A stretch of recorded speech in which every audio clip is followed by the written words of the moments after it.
Au nom du Père et du Fils et du Saint-Esprit. Amen. Viens en nous, Esprit Saint. Écoute, ô Dieu, ton Église réunie en écoutant ta parole et dans l'attente de l'Esprit Saint, que descende toujours sur chacun d'entre nous ton esprit qui éclaire tes fidèles et donne à tous ceux qui renaissent du baptême et d'être des témoins et prophètes dans le monde. Ô Seigneur, envoie ton esprit et tout sera créé et tu renouvelleras la face de la terre. Bien-aimés dans le Christ, nous sommes aujourd'hui 24 juillet et l'Église nous donne de célébrer cette mémoire de Saint Charbel, que par son intercession, le Seigneur nous aide à accueillir la parole de Dieu dans notre vie et que la grâce de Dieu abonde dans notre vie par son intercession. La parole de Dieu qui nous est proposée est extrait de Matthieu chapitre 13, versets 1 à 9. Et nous lisons. Ce jour-là, Jésus était sorti de la maison et il était assis au bord de la mer. Auprès de lui se rassemblèrent des foules si grandes qu'il monta dans une barque où il s'assit. Toute la foule se tenait sur le rivage. Il leur dit beaucoup de choses en parabole. Voici que le semeur sortit pour semer.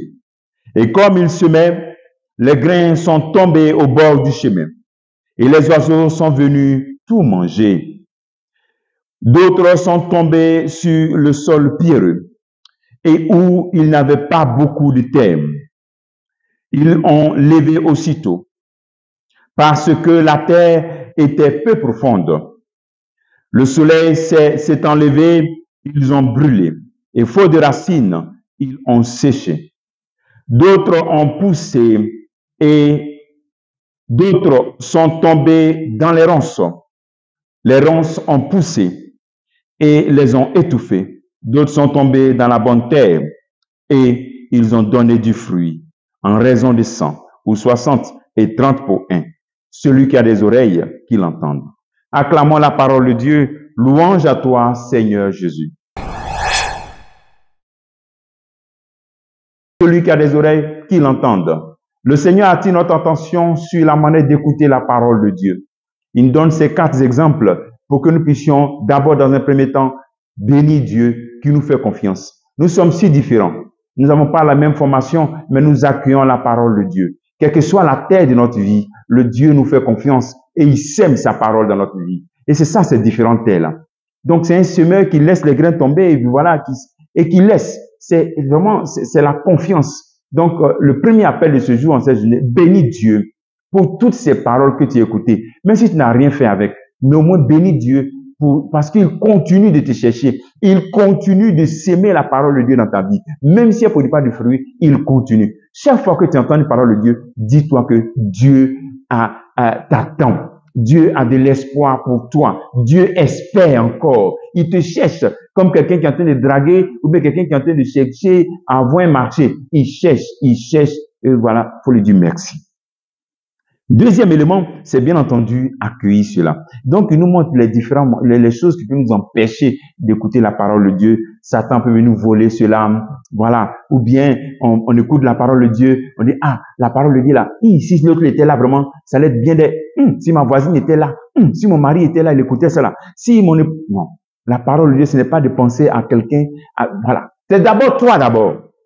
C'est vrai que tu veux partager avec quelqu'un. Donc, c'est toi d'abord. La manière d'écouter la parole de Dieu, quelles que soient les terres que nous sommes, c'est de dire qu'elle est pour moi. Ma terre est pierreuse. Ma terre est remplie de ronces, de soucis du monde. Ma terre est au bord du chemin. Mais elle est pour moi. Je fais ce que je dois faire pour qu'elle puisse donner du fruit. Je fais ce que je dois faire pour qu'elle puisse produire. Voici un peu ce que le Seigneur nous fait. Et bien entendu, lorsque tu accueilles la parole de Dieu, invoque l'Esprit Saint. Et puis, dis-toi que c'est pour toi. Et que toi, tu peux mettre cela en pratique. Donc, cette parabole nous invite aussi à écouter la parole de Dieu comme une bonne nouvelle pour nous. Il n'y a pas quelqu'un qui écoute une bonne nouvelle et puis qui n'est pas content. D'abord, tu es content et tu dis, non, mais écoute, voici cette bonne nouvelle, j'ai fait quoi maintenant? Et à chercher à la comprendre, même si tu ne comprends pas, tu cherches à la comprendre. Même si tu ne sais pas pourquoi, comment, qu'est-ce que ça signifie, tu poses des questions, tu fais des recherches à comprendre la parole de Dieu. Et ensuite, à chercher à la mettre en pratique. Il ne faut pas dire demain, ni après-demain, ou bien c'est pour l'autre. Non, pour toi, tu mets cela en pratique. Et tu verras qu'elle va produire du fruit en toi. Ta vie sera encore plus rayonnante. Ta vie sera encore plus belle. Fais l'expérience de cette manière d'écouter la parole de Dieu. Demandons au Seigneur cette grâce qui nous donne vraiment un cœur disposé à écouter sa parole pour qu'elle puisse porter du fruit en multitude. Que le Seigneur te bénisse au nom du Père et du Fils et du Saint-Esprit. Amen.